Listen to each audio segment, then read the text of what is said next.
I hope this answers the questions. Okay, we'll be starting with our next talk. So for our next session, I'd like to introduce Dr. Manjistha Sengupta. By profession, Dr. Manjistha is a clinical trial specialist in NIH USA. She specializes in clinical studies on malignant mesothelioma. After attaining her doctorate in life sciences from JNU, she went on to pursue her interest in preclinical and laboratory studies of autoimmune and infectious diseases. By working as a postdoc scientist at University of Würzburg, Germany, and later at the Department of Neurology at George Washington University, she is the author of around 12 high-impact papers, and she has co-authored basic and applied aspects of biotechnology book published in Springer Nature in 2016. And we are very glad to have you. Thank you for accepting our gracious invitation. Over to you, ma'am. Thank you, Saksham, for this really kind introduction. Sorry. Yeah, so let me first try to share my screen.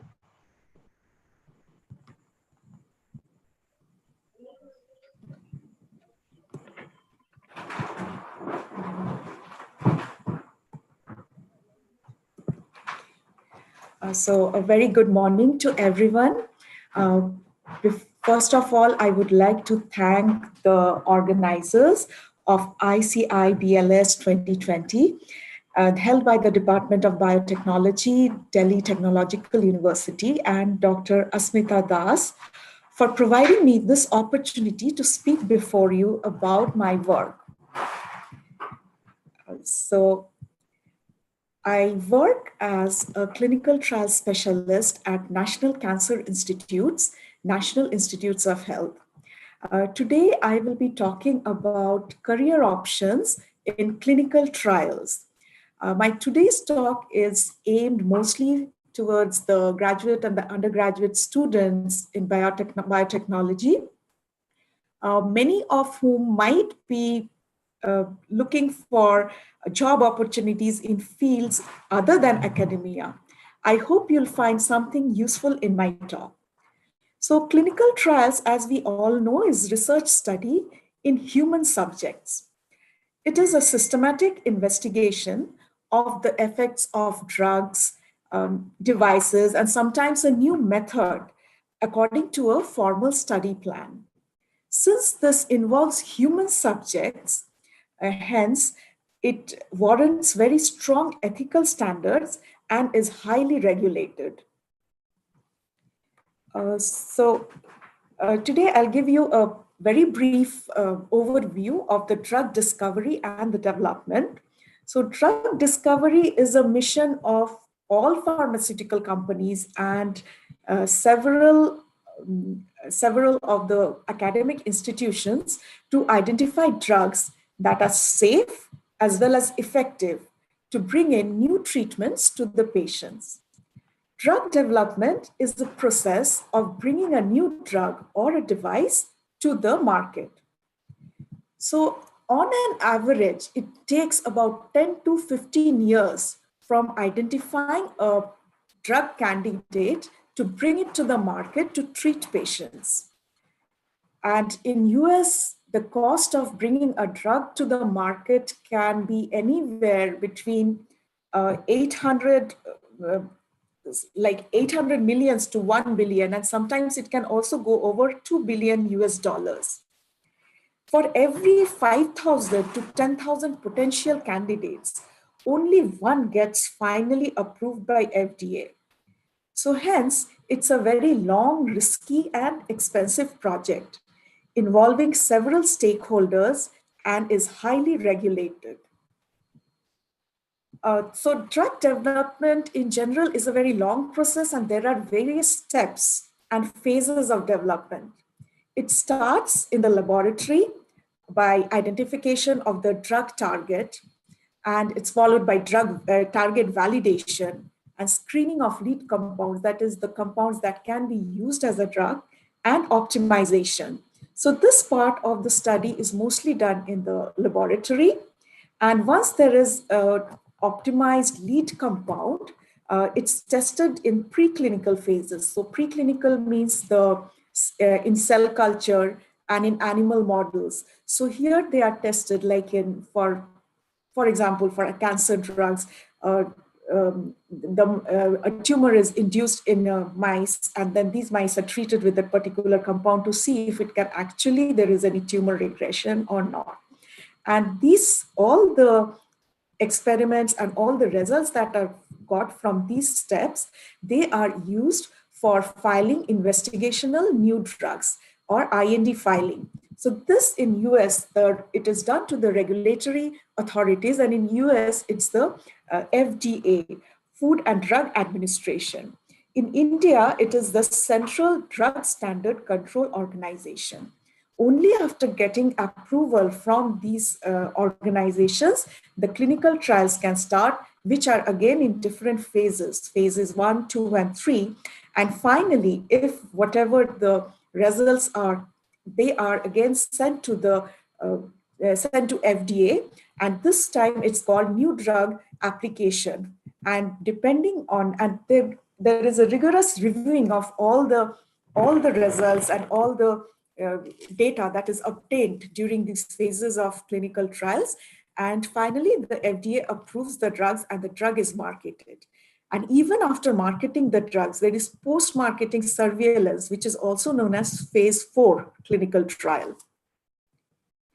This cartoon here again shows all the different phases and what are the aims. Like I said, the preclinical, it's basically proof of concept where it is tried out in laboratory, in cell culture and in animal media. And what is expected is to get some sort of safety data and biological activity of that particular drug. And few pharmacokinetics and pharmacodynamic data is also generated. And these data, they are used for IND filing for first in human or any of these phase trials. Like before every phase trial, the information has to be sent to the FDA. So the phase 1 trial is the first in human trial. And usually it is tried on healthy volunteers, except for cancer drugs. Cancer drugs can only be given to cancer patients. And the aim is to test the safety and also the dosage. So in the phase 1 trial consists of small number of volunteers, about 20 to 100 volunteers, and all the data that is obtained is again used for phase 2 trial, and before phase 2 trial, again another IND is submitted to FDA. Phase 2 trial is larger and it's always done on patients with the particular indication. And again, the efficacy and the side effects are evaluated in phase 2 trial. And from there on, the data and everything, if it works, then it goes to a very large phase 3 trial. There are about more than 1,000 to 3,000 patients. And here they again verify the efficacy that was seen in phase 2, and they monitor the adverse long-term effects, long post-marketing surveillance. And after this is done, the NDA is filed based on all these results, all this safety data. And again, it goes through FDA and it's reviewed very well. And only if the FDA is satisfied, they grant permission for marketing that particular drug. And then the drug is marketed, it comes to the patients, and along with it, there is a long-term post-marketing surveillance to look for the long-term side effects. I think you can appreciate that this is a very complex process, and this involves a lot of different professionals. Hence, there are varied career opportunities for professionals with background in health, science, or technology. So this is basically a teamwork, and here I have tried to put in the important team members and how they contribute to the study. The clinical investigator is the leader of this project, and clinical investigator is usually a doctor in a clinical setup, and this person is responsible for smooth running of the clinical trial and is responsible for everything there. But this person cannot work on his own or her by herself. So there is a team of other members that work under the leadership of the clinical investigator. So this team involves the clinical research coordinators or the research nurses who work on site with the clinical investigator and work on daily basis, day-to-day actions in the study. There are clinical research associates or the clinical monitors. So these monitors are trial monitors. They ensure that the ethical standards are followed. Then there are the data manager or the data specialist. They maintain the record of the data collected in the study, and they take care of all kind of medical records, and they update it and upload it to their site. So all these people, they are actually from biology background, and of course they do have interest in clinical trial. And other than that, there are biostatisticians. The biostatisticians are also very important component. They are involved from protocol development to final data analysis. So they are the ones, depending on the primary objective, they calculate how many subjects should be enrolled. They do the interim safety analysis. And if the adverse effects are too high, then they might also stop the study. And they do the final analysis. Then there are pharmacists. The pharmacists also work on site, and they dispense the drug and the placebos, and they keep an account of all the drugs that are given to the patients and what is left over. And in the team, there are also regulatory affair professionals. These are also from biology background, biology background, and they also have some training in the regulatory matters of FDA. So they take care of all the regulations, and if there are queries by the regulatory agencies, these are the people who answer them. There are laboratory scientists. They are either PhDs or masters. They do all the correlative studies that is there in the studies, like identification of prognostic markers, biomarkers, DNA, RNA sequencing, or any other scientific studies that are there in the study. There are project managers. The project managers, the clinical trial is a very complex enterprise, and there are multiple stakeholders. So these project managers, they kind of coordinate the different teams and the tasks, and they answer all the challenges. Marketing and communication professionals. So these people, they play a very important role in publicity campaigning, communicates with patients and families. Then there are medical or scientific writers.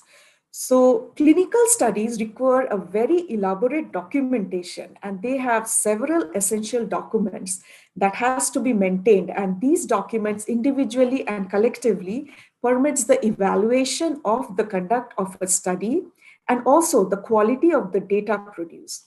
So these medical writers, they are responsible for keeping everything in order. Some of their work starts even before the study starts, like for IND filing. They're required during writing of the protocol, and during the progress of the study, sometimes there are amendments, there are revisions, there are updates, and reports to be sent to the FDA. So all this is done by these people with very strong scientific background and communication skills. And at the end of the study, they do the study completion reports. They send it to the FDA.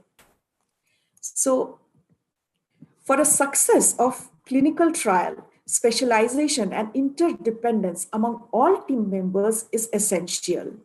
So, and we can see that there's a lot of professionals that's required, and they all come from biological backgrounds. I will just say a little bit about the documents that are required for investigational new drug application, which needs to be sent to FDA before every clinical trial starts, any phases. So the FDA oversees the drug development process in US, and prior to human testing, IND filing is required. So for this filing, all the preclinical datas that are there, the pharmacological data, the toxicological data, they all come in. And then the chemical structures and the drug mechanism of action, if that is known, they are also put together. And the FDA would want to know the manufacturing information, if there is any known potent side effects. Along with that, the clinical protocol, which is very important. Any study has to follow the clinical protocol from word to word, and investigational plan, how this is going to happen. So everything goes into one file, and uh, a lot of work, as you can appreciate, from all different team members are put into it. So this is what happens before each and every trial. And finally, after the phase 3 trial, if everything goes on very well, NDA is filed with FDA. That is new drug application. That is the permission to market the drugs. And in this document, the safety data, the clinical trial results, the manufacturing proposals and labeling, annual reports, and all regulatory reports, they go together, and there is a thorough review of every data that goes in. And finally, the approval is given. And the percent of uh, that goes, actually, it's like very low. About 14% of the drugs that actually goes into phase 1 finally gets approval. And out of this 14%, like probably 33.4% are for vaccines for infectious diseases, and only 3.4% are like for cancer drugs. So you can understand it's a long process and not everything goes through. So with that, I would just say the job requirements. So as you have seen that there are several team members, they have different backgrounds, but what's common that I think is very, very important, it is to have a very strong scientific background, to be able to understand the reports that comes out of a clinical trial, to assimilate them. It's necessary to have a scientific background. Other than that, the knowledge of the regulatory affairs is also very important, which is a little bit different from one country to another, but this helps a lot. And then it's a communication skill, writing skill, speaking skill. It's very important part of the job requirement. And the other thing that I feel is important is work experience and clinical setup. Like we learn a lot while we work, and it's very useful if someone who really wants to get into this, to get some trial, to get some prior experience. It could be volunteering experience, it could be just shadowing the clinical research associates or the PI, and that gives the person a feel of how things go on. Certifications, yes, certifications are offered by several universities now. I feel certifications are not required, but it may be very helpful to give the others an impression that this person is seriously interested in this field. In that regards, I would like to share some relevant information.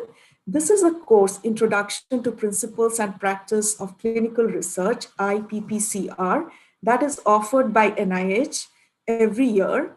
This is an online course. It's a free course and anyone can join it. They start the course every October and it runs through June. And this is a website that you might want to check. It's a very useful course and it gives you an overall idea about how the clinical trial works and what are the requirements. And with that, I would like to thank my PI, Dr. Rafid Hassan, who is the Chief of Thoracic and GI Malignancies Branch, NCI, NIH, for giving me this opportunity to work in this clinical trial field. I'm very thankful to our clinical group, which consists of doctors and nurses, and also our lab group with scientists and technicians. Together, we make a great team and it's fun to work here. With that, I would like to conclude my talk. Thank you all once again. And this is an aerial view of the clinical center, Building 10, where I work. And I'm sure many of you in the audience at some point of time have been here, have worked here. And yeah, so this is, thank you. Thank you very much, ma'am. This was very informative and something that as graduate students, we all need to know. So as per questions, we have one questions that this talk is very useful for young scientists. So they would like to know that is there any minimum qualifications for the job, PhD or masters, anything? That's what I was saying, that this is a teamwork and we have opportunities for people at different stages like graduates, masters, PhDs. So, I mean, anyone can apply for these kind of jobs. Uh, the only thing is the person should have a very sound scientific background. So, yeah. At even undergraduate level also? Yeah, BS. I mean, somebody has to have a BS degree. That's the minimum. Okay, ma'am. So BTechs can also apply? Yeah, sure. BTechs. So it must be useful for the BTechs in our universities. I'm talking to the BTechs of this university and other universities as well. Yeah, BTechs also. Yeah. Manjishta, it was a very informative talk, and I would also like to know, if you want to apply to these positions, do you need to? I mean, definitely need to have the clinical exposure, clinical trial. Experience. For job, I mean, it's advisable to have some volunteering experience because, as I was telling you, learn a lot while you work. Right. Even shadowing a PI or shadowing a clinical research associate, even for a couple of months, that gives you so much experience. It's very helpful. Okay, so even something like if they have done a summer training or something, Yeah, that definitely. period, that is also okay. Yeah, I think so. Yeah. Okay, that's useful to know. And Yeah. another thing is that I think statisticians also have a big role to play, right? So I think from those backgrounds also people can apply. Yeah. Not definitely only Not, from yeah. Statisticians, computer specialists, like people who are working with software. I mean, there's a lot of scope